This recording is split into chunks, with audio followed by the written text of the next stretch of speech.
哎呀，这个鸡汤太鲜了！嗨，大家好，我是王炸炸，欢迎来到炸炸的周六小厨房。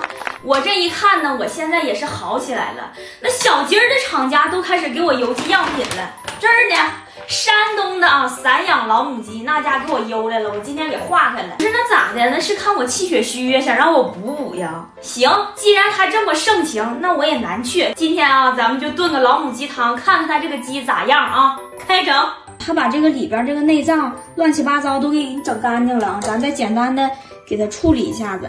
它这个都是散养2年的老母鸡啊，就是属于那种咱所说的溜达鸡。为啥大家都喜欢溜达鸡？是因为它在那个自然环境下，它活动比较自由，然后吧，它活动量大，现在它的肌肉比较发达，就跟咱人健身是一样的。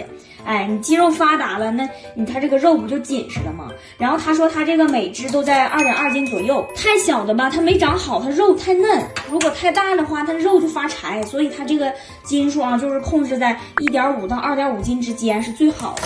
你看它这个还有黄的，反正我是不吃，看这油。你看它这个小鸡爪就知道了，正常要是饲料的那种鸡，它那个鸡爪子特别的厚，特别大。把这个鸡头的大鸡冠剪下来，这鸡头我就不要了。把它这个小耳垂也给它剪了。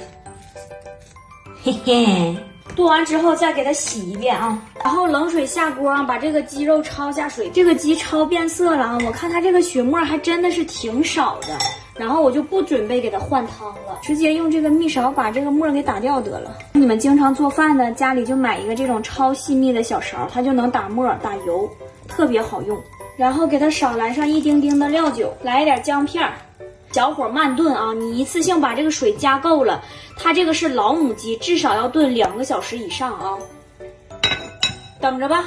A few moments later， 这个鸡汤已经小火慢炖了2个小时了啊！你看这个汤多清凉，然后再下点红枣，再来点小枸杞，再给它炖个10分钟啊。Later， 又炖了10分钟，你们看看这也太好了吧！看这小汤，清凉的。然后咱们调2碗料汁啊，这个呢是喝汤的，放点葱花，放点盐。因为这个鸡汤我一点盐都没放，少来1丢丢的白胡椒粉，然后把这个小汤一盛。哎，这碗清凉的鸡汤它就做好了。然后再调一个料，放点姜丝儿、葱花，来一点蒸鱼豉油，再来点鸡汤。这一碗是蘸鸡肉吃的，你爱吃辣椒油的也可以放点辣椒油啊。来吧，咱先尝尝鸡汤。哎呀，这个鸡汤太鲜了，一点腥味都没有。我炖的时候就是什么调料都没放，就是鸡肉和水。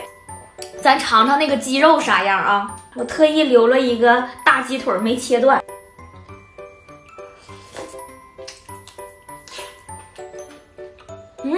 炖了2个小时，它依旧很紧实很弹，就是你从我咬的那个感觉你就能看出来。